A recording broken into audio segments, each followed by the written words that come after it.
all channels are completely blocked. People are overspending and oversending on channels which don't work anymore. And cold calling is the only thing which books meetings right now. What is some of the mistakes that you have seen other Pavilion members did when it comes to designing their own agents? There's a 4-step approach how you can go through this. Number 1, ICP is not clear.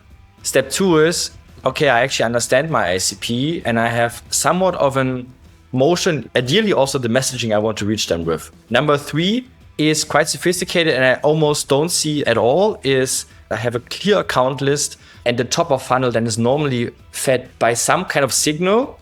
And then the 4th part is nobody in the sales team touches any accounts. I do want to know how you set up then your own team with that orchestration and everything around it. Welcome everyone to My First Signal, the only show where we invite seasoned revenue drivers to discover the practical side of designing a signal-based go-to-market engine for the first time under 30 minutes. My name is Georgi and I'm the CEO of Signal-Base. Now let's get practical. Ladies and gentlemen, welcome to another episode. Today I have a special guest that I knew for quite a long time. Fun fact, we actually competed to a few months back, so that was super interesting how you guys did it with Pavilion in regards to like the events that we run and things like this. To give a little bit more context about André is extremely seasoned revenue leader when it comes to, number 1, working in-house. He just transitioned from being fractional again to working in-house. And then obviously with Pavilion, you guys did a lot of things. You have seen a lot of things too. So extremely happy to have you here on the show to share your wisdom with us. Great to be here. Why don't we start with a favorite question, which is what is your hot take for the go-to-market landscape right now? Oh, I believe that all channels are completely blocked. People are overspending and oversending on channels which don't work anymore, which are primarily email, a lot of content channels, and cold calling is the only thing which books meetings right now. Okay, and why is that? Because I do happen to refer to another podcast, maybe that Koen participated in, which is the another chapter lead from Pavilion, and there was this concept of pipeline dryness, hunger games for pipeline, yes, or something like this. Can you elaborate a bit for the people out there? Yeah, so I think there's different revenue leaders in the market who doing this spiel for quite some time already. And we all saw different stages of the development of go-to-market motions. Very early on, I really started with an BDR AE motion, which was primarily driven from an education angle in hospitality, where nobody buys software that way. I really went away from that towards like 2020, where a lot of demand came to us as a business from organic channels or partnerships, where we had this whole discussion of, do you need BDRs anymore at all? Can we do everything over full cycle AEs to also get go-to-market motions slimmer and not as costly as they were in the high growth areas? And now we're at the point where not AI per se, but I think the companies which AI create a market which is like high Red Sea, very competitive in almost every category. And companies need to find ways to cut through the noise, which cannot be the historical channels who were in there. And as this is a lot about education and understanding the market and then pushing a story into the market, which the market resonates with, the BDR and cold outbound play is something which comes into more focus. Yeah, so it's super interesting that you mentioned that, because I do see it myself now being in the CEO seat as well. Like you try to push signal provider in our case, right? But then there are so many different signal providers out there. And the problem is that everyone says that they do signals, but which signals do you do? Do prospecting signals? Do you do initially monitoring of CRM signals? Because it's fundamentally different thing. And a mistake that I see actually is that teams keep on treating them in the same manner, rather than and expecting to have all-in-one signal solution, but that doesn't really work to the particular use cases that are out there, at least so far, right? There are two ways that I want to take the conversation in. Number 1, what is some of the mistakes that you have seen other Pavilion members did when it comes to designing their own agents? And number 2, what have you seen with your past experience as a fractional?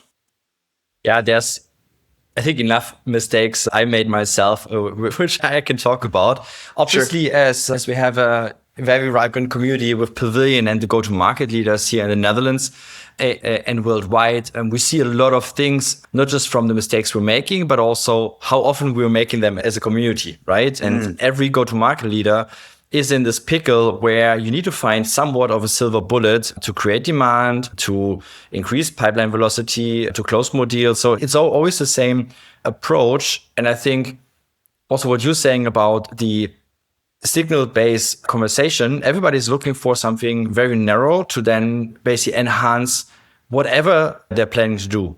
The biggest mistakes I'm seeing is twofold.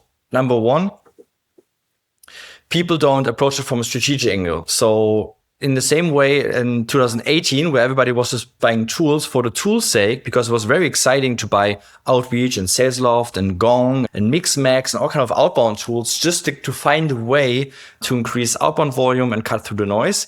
Now we're in a similar situation where everybody like implements smaller things, smaller plays, some GPT solutions just to have the same effect, right? But I'm not starting from a strategic angle and then top down from what I want to achieve, what's the messaging, what's the desired outcome, what do I need in team solutions and support to solve this. So I think this is one big challenge. And the other big challenge, I'm not sure how you see this, is that most people still operate in very basic ways and then try to enhance with something very sophisticated. So for example, if I don't even understand my ICP, it makes no sense to go after signals somewhat. Yeah. But this is where most operate in. And how I translate this for myself, which I've done in-house as an operator in companies are up to 35 million. I did this as a fractional, primarily between 5 and 20 million in ARR. And now I'm back at operating at Aqua Blue, where there's always like a 4-step approach how you can go through this from the challenge to resolution. Number one is what I see actually in most teams.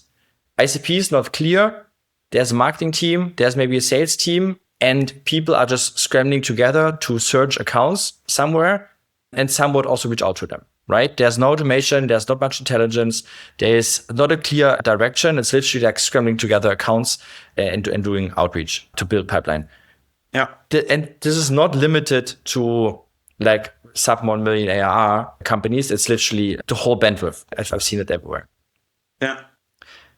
Step 2 is, okay, I actually understand my ICP and I have somewhat of an motion, maybe with some RevOps to structure the ID customer profile, the right persona, and also then the people I want to reach, and ideally also the messaging I want to reach them with. This is like a way better motion already. And I see with more companies already where they have a clear understanding of their market, go to market, and then can execute that through.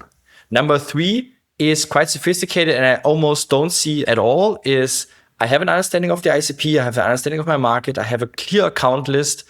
Maybe I do ABM against this account list. So like sales and marketing are really aligned in the accounts they go after and they nurture and they focus on. Maybe there's also an alignment on the exact persona and the place they do. For example, inviting people for dinners, having events across sales marketing, inviting for events, customers as well as prospects. So this, like the whole go-to-market motion cross-channel is working quite well. And the top of funnel then is normally fed by some kind of signal. Whatever this is, we will mostly discuss signal in a sec. And then the fourth part is also what we're doing at Aqua Blue. Is nobody in the sales team touches any accounts or any research or any persona discovery or any messaging. We basically brought everything from a RevOps perspective into a system where we understand every single account which is relevant for us in the market. We're researching this account deeply with AI based on our ICP, pain points, and their current challenges. We scrape all of the contact information of these companies, find the right persona, and enrich this with their pain points relating to our value proposition. Create auto-generated email with AI, and all the BDR team in the end does is calling based off AI generated talk scripts. That was epic. Nobody mentioned it at like this 4-step process to this point. So André, kudos for you for even like forming it like this in your head and actually implementing it. So much to unpack in there. So I want to know, okay, pretty much you treat your SDR team as your army to go and destroy. So that's super interesting. I wonder how much of their time is purely picking up the phone and how much time is, okay, yeah, I don't know, let's say still doing a little bit of monitoring for signals, or you completely did that outsourced to the RevOps team, because that's interesting due to the fact that you need to continuously feed them with fresh insights for accounts. So it's interesting how you design that. Let's cover that in a second. First thing first, the ICP, yes, that's super, super true. If you don't know your ICP, you cannot run it at all.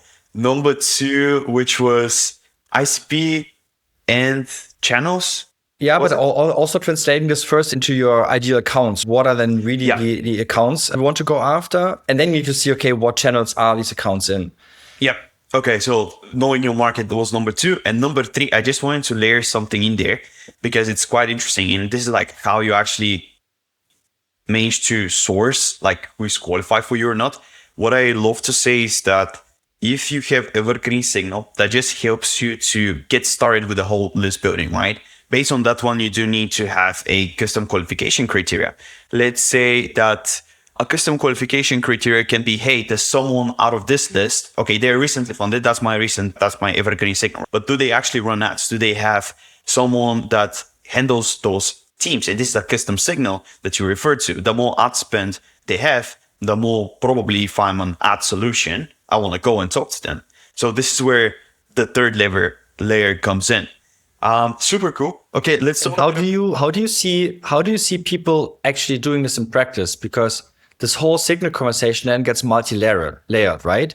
Yeah. One signal is literally I'm spending against an account list and I see them engaging on my ads, right? An account-based motion. They're not real hand raisers, but I know this account is engaged and now I want to reach out. Yeah. Number 2 is what we're doing, for example, out of the accounts we want to go after, we know exactly what's on their website. So we know, for example, as Aqua Blue, which are heavily focused on hydration in the workplaces. Do they have sustainability goals? Do they have workplace experience goals? Do they have ESG goals? So all this kind of stuff we're then scraping, which is also a signal. Then you have a signal which most people focus on right now, and I believe are heavily saturated, is, hey, you just got a funding round. Great, Giorgio. Congrats. And then this is the message, right? So this is the other signal one. And then the fourth part of the signal, I believe, is if I understand this is my custom account, now I'm listening to signals. And for example, now there is a new initiatives on workplace experience, or they're moving offices and then they need new hydration solutions, right? Or like whatever happens to the business, but this is quite proactive listening into the market. And all of those 4 are very different from each other. That's true. One of the best things that was continuously brought up within the podcast is that signals are for you, right? So you never want to say to someone, hey, congrats on actually receiving that funding, because they don't care. Obviously, that's for you to know that they have money and more problems will occur. And therefore, indeed, like more offices probably are going to move. And if they do market expansion and they just have a new office, perfect pitch for you. That's a custom signal. But yeah, there's a difference also between intent and signals as a whole, which was previously brought up. 2, intent is actually something that you can act on, and signals is more for the context that you give to your sales team. So let's not go in there because we only have 15 minutes. I do want to know how you set up then your own team with that revenue operations orchestration and everything around it. That would be awesome. Yeah. I think the biggest challenge we had last year is that with the team growing, very naturally you get into demand challenges, right? So as you grow, you also have this balance between capacity in the team, especially in sales, and then of course the demand side. So the biggest challenge we had is that the team was growing and then sales and marketing did different things. So marketing started with ABM, we spent more on paid, we created more content, we had quite some events, and all of these kind of things existed a bit more in a bubble next to sales, who was hungry for pipeline.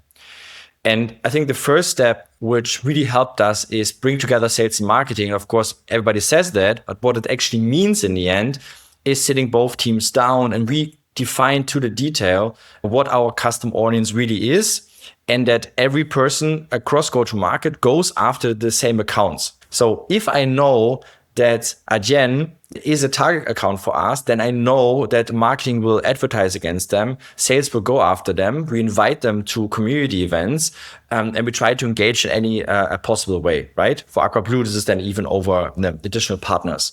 When this is done, you can then layer additional insights or signals or intent on it to then listen for the right things. But I think this is really the starting point. Most people don't do something because sales might buy an intent platform or signal platform or signal base or whatever, and then it's going out cold. But just the signal doesn't solve for everything. The messaging has to be there. It has to be aligned with marketing. There's more than one person to reach. So it's also for marketing air cover to pick up on the support there. And you cannot do this if those teams are not aligned. So what you pretty much are saying is that doing only outbound does not get the job done anymore. And therefore, the expectation of people purely generating bottom line results on pure outbound does not happen. I think it can't. I've seen examples last year in my fractional work where it does, but I think it's quite isolated and it's a very specific culture in like where this is happening and a specific market which is happening in, right? So it's always, of course, down to your own go-to-market emotion.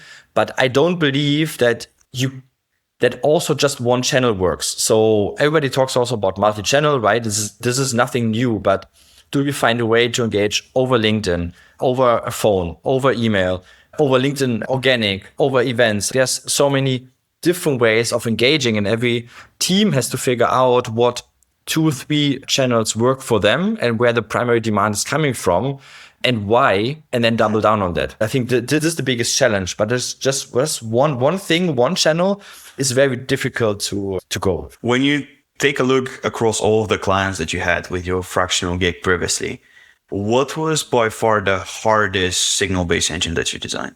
I think when I think about signals, it is primarily about relevancy in the messaging.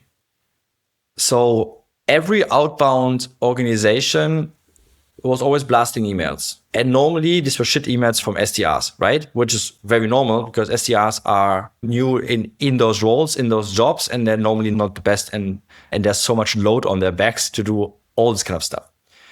In the last 2 years, we transitioned all of that to AI. So now AI, with very little input, writes a lot of very shitty emails. That's why the whole email channel is completely blocked, because we brought all our non-existing ICP, non-existing focus, non-existing pain points into an AI, and now we're blasting emails. What I found, and we achieved, and then now in email, you get 0.5%, 1% reply rates, right? So that's very little.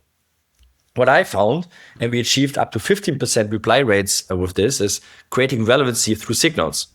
So if I'm scraping a website, for example, of a museum or an attraction where one of my customers works in, I really understand how they're currently running their on-site bookings for this attraction or for this museum. I know the events they're doing. I know who's working there and what background they have. I know if they're using different channels to attract customers to their business. So I'm getting all of this information. You can do this with all kind of tools, with N8N, with Epify, with Phantom Buster, with LinkedIn Script. Doesn't matter, right? But you need to create this intelligence layer about this company, which I believe is a signal in the end, because it tells me if whatever we're selling is relevant for this business. And I can create now AI-generated emails, which are deeply understanding the context of the customer and relating their pain to the solution we're selling, right? So I think that this is the biggest thing I've seen in the last 2 years. Gotcha. And in your opinion, because obviously you come from the revenue operations side of things, yeah, I wonder what's your take on GTM engineers? Do you actually loop them in your team? Would you promote a BDR to go into revenue operations or a GTM engineer? What's your take on that one? Super curious, because I have heard people dunking on one another from the different roles. Some people say it's just BDRs. Some people say it's just growth marketers. So I wonder. I don't believe go-to-market engineers are a real thing. I might be quite alone with this, but there are in insane way an opportunity to change the perception of RevOps in the go-to-market ecosystem. So revenue operations first was purely like sales ops, admin, HubSpot admin, right? And hey, can you create this report for me? I think go-to-market engineers are nothing than RevOps professionals or RevOps leaders, which enable the go-to-market engines across the whole bow tie, right? It's still the same job. Is it sometimes more technical, less technical, more aligned with one certain function, like sales? Then it's a bit more on the BDR side. It's maybe marketing. It's a bit more on the growth side. It's success. It's actually maybe even on the expansion side. But in the end, for me, this is a more strategic role for RevOps to take the reins here, take all manual and misaligned execution out of go-to-market and run it in a repeatable system. So I think that's why the engineering word is quite interesting there, right? Because you engineer this more than you're a reactive report and slide deck monkey. But the go-to-market engineer for me is basically. Yeah. Okay. So how many people are within your RevOps team at the moment, and how do you structure that? 3. It's primarily backbone tech. And then we actually have 2 AI people who do all the rest, all the account discovery, all the account research, all the structuring of the base data we then need to enrich these accounts, people, signals, and outbound towards a new business. And it's basically an interface where we have a huge backbone, which is owned by the AI guys. Mm-hmm. And there's an interface when everything is basically enriched towards HubSpot, where we're collecting all accounts and information, of course, the whole revenue engine, including bow tie, measurements, and so forth. And then towards the sales team, which actually just gets accounts pushed into their LEM list for outreach. One, with the auto-generated emails, but also then with talking points, talk scripts for cold calling. Yeah, and bottle cards, I assume, too, just to put them for comparators. Awesome stuff, André. Okay, because we're right to the end of it, thanks a lot for all of the insights. There was so much energy and insights into this. I really hope that people that are trying to design like their own team around it and adopt that whole mindset of moving away from blasting firmographic based like outbound to like signals, to think about, okay, does it actually matter to give the context to my like SDRs? Because honestly, or at least the account research and everything like this, for me, that was like by far the biggest highlight of the episode so far. So thanks a lot for that. Just to wrap it up, man, what is an underrated advice, something that you don't hear often, that you can give to the go-to-market leaders out there? Just because you can automate it doesn't mean you need to automate it. Most people are going to automation way too early, especially in all the promises AI have on scaling whatever you currently have in your motion. If your ICP is not clear, if your account base is not clear, or if your motion is not actually repeatable and you understand why people reply back to you are interested in your product, then you cannot scale that. And you cannot scale that if you also don't take along your team, because they are the ones who are speaking with the customers every single day. So also from Revo's perspective, just creating something in complete isolation and then just pushing it to people is blows my mind that this then even works. Because all the insights you get from your team, and they need to have the context under which we operate, because then they can be successful. And this is the primary aim, make them successful to make the company successful. Awesome. There you have it, folks. I hope you really managed to enjoy this episode as much as I did. If you want to connect with André and learn more from André, I'll leave his LinkedIn below. Are there some artifacts or something that you want to drop? That's not a mandatory thing, but if there is something, you can also mention it. Top of mind from a fractional days.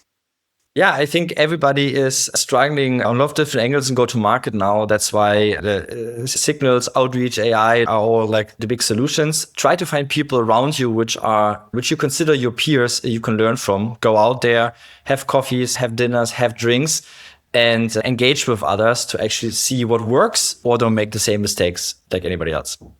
Okay, shout out Pavilion. There you go. Yeah, no worries. Yeah, I will leave a link to Pavilion below too. And hope to see you guys in the next episode. Have a good one. Nice. Thanks so much. See you. Bye.